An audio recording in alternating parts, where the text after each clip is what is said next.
Happening today, Jefferson County School Board will hold a public meeting to decide whether it wants to ask the taxpayers for a bond and mill levy override. And that money would be used to fund building renovations in school supplies, among other things. Denver 7's Megan Lopez shows us how it works.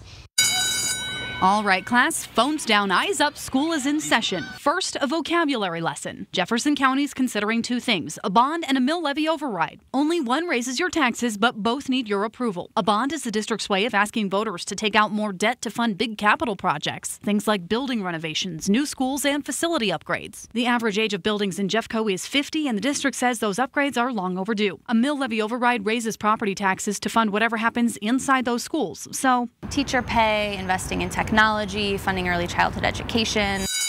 All right, time for math class. Jefferson County is asking for $567 million in bonds and $33 million in mill levy overrides, meaning property taxes for a $300,000 home would go up by about $76 on average. Douglas County just approved a similar measure, only it's asking for more taxes and less debt, and they're not the only two. I would expect that we'll see many more districts go this way. In fact, it's been a trend for years. In 2017, it was something like 18 school districts that were going to voters for either a bond or a mill levy override. Some of these districts have an easy time getting the green light, others not so much. Brighton schools had asked voters 6 times since 2003, and every time it's failed, so they're going to be adopting a 4-day school week.